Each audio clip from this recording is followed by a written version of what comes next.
Everybody wants to know how to defeat the dreaded art block beast, and there's a really simple solution. Just like the boogeyman, realize there's nothing to fear but fear itself. Hey, Walter here, and today I am talking about art block and how it is total BS baloney crap. It's an excuse, it's a lie we tell ourselves to make ourselves feel better about not drawing, while at the same time making us feel like crap. And we do this because we want any reason to not draw, because drawing is hard.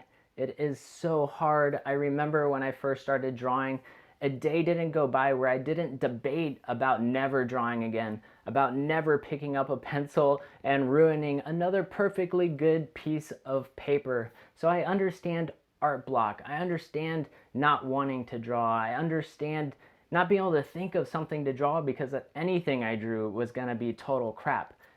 But is that art block? I don't think so. And maybe it's just a matter of phrasing, but I think phrasing can have a huge impact on our state of mind. Art block sounds so imposing, so unsurmountable, so just outside our control. It's like a bridge that we have to cross, but it's collapsed and we can't progress. We can't move forward. We have to sit there and wait for something or someone to come along and fix the bridge so that we can move forward. So we sit there, we wait for inspiration to strike, we wait for the muse to come along and take us by the hand and lead us down the path to amazing, effortless art. So we sit there and wait. But time is finite, life is finite, and I don't know about you, but I don't want to sit there waiting. There's stuff I want to do, there's stuff I want to make, there's stuff I want to create. So if it's not art block, what is it? Let's call it by what it really is. It's fear. It's uncertainty. It's feeling inadequate for what I want to accomplish. Hell, like maybe it's just I don't feel like drawing that day because I'd rather be playing video games or taking a nap.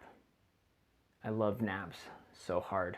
It is not a block. It is not a force outside our control. Now, if you're in a place where you feel like you have no control, please ask for help. Otherwise, we have to admit it is not a block. It is us telling ourselves not to pick up that pencil because we're afraid the outcome is going to be crap. Admitting the truth is the first step in a lot of things, art included. We have to be honest with ourselves on why we are feeling blocked. Having these feelings are natural, and sometimes they almost feel like a requirement, because for as much anguish as they cause, those same feelings are going to drive us forward, make us want to improve. If we can just push past them and pick up that pencil and draw something, anything good or bad. But how do we do this? It's simple, you just don't make it an option. Now I know this is a little rah, gung-ho, Mr. Miyagi, there is no try, only do or do not, but it's what I've held at my core and is what has let me accomplish what I've accomplished. If I had just waited for the art block to get unblocked, I don't know where I would be. But I know I would have accomplished a lot less. I know I would have created a lot less, and that's a certainty. Now, I haven't always had the most healthy way of doing this. I know when I first started, I had to trick myself into drawing. I kind of still trick myself into drawing. Like I would tell myself, okay, just draw for 5 minutes. It doesn't matter what. Just pick up a pencil and scribble on a piece of paper, and then you don't have to draw for the rest of the day. You can quit and feel like a goddamn hero.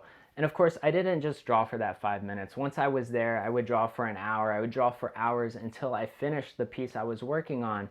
And I remember like during one of the darker times when I was making comics, didn't want to draw. I had to tell myself, okay, finish this comic. You told people you were going to make this comic, so make it. And then once we're done, we never have to draw another comic ever again. We'll be done.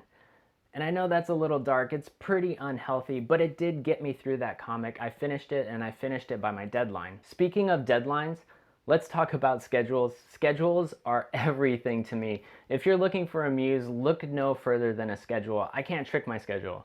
Either I'm on schedule, ahead of schedule, or the dreaded behind schedule. I don't have time to have an art block, and this is really important. If you want to be a professional artist, you don't have time to wait around for inspiration. You have to get the work done.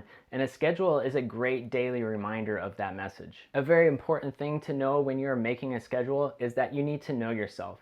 How fast do you work? How fast can you work? How fast do you want to work? Creating a schedule without knowing the answers to these questions is a great way to create a schedule that is impossible to maintain and a great way to make yourself feel defeated which is totally against the point of making a schedule. So figure out how fast you work and then build your schedule around that.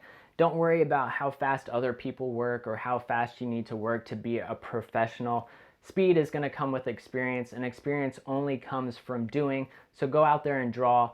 Bad art is better than no art. And I know that's maybe another unhealthy motivational speech, but it's one I've used on myself a lot. Now, a response I get sometimes when I mention schedules, and this drives me nuts, is I'm not really good at holding myself accountable for self-imposed deadlines.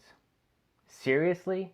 Come on, like, why are you even asking me how to be a professional artist when you can't hold yourself accountable? You know what?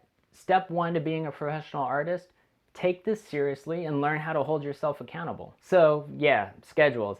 If you fall behind schedule, you need to be honest with yourself on why you fell behind schedule. You know what? Sometimes life happens. You have to take care of life. That's fine. Come back, readjust your schedule as needed, and continue forward. But at the same time, if it's because you were playing a video game for 12 hours a day, then maybe go and check out step number 1 that I mentioned earlier. Now, to summarize, art block attacks, defend with level 23 schedule shields, fire a volley of unhealthy motivational speeches, launch the nuclear just do the work bomb. The smoke clears and you're left with a piece of artwork. Now maybe the art you created that day isn't that great. Maybe it's the best thing you ever drew, or maybe it's just average. But you know what? You did the work, you got it done, and when you want to be a pro, that's what matters, is getting the job done. So now that I've convinced you that art block doesn't exist, let me know in the comments what you do to defeat art block, or if you have a specific situation that this doesn't quite fit, or maybe you think everything I just said is total bubkiss and you disagree with me, let me know in the comments below. And you know what? If you agree with me, you might as well let me know in the comments also. But either way, make sure you hit that subscribe button so you can continue agreeing or disagreeing with me far, far into the future. And remember, you are not defined by that crappy piece of art you drew today. Toss it aside. You have another piece of artwork to create and a schedule to keep. Be sure to like, link, love, hug, and sub for that sweet, sweet goodness. Peace.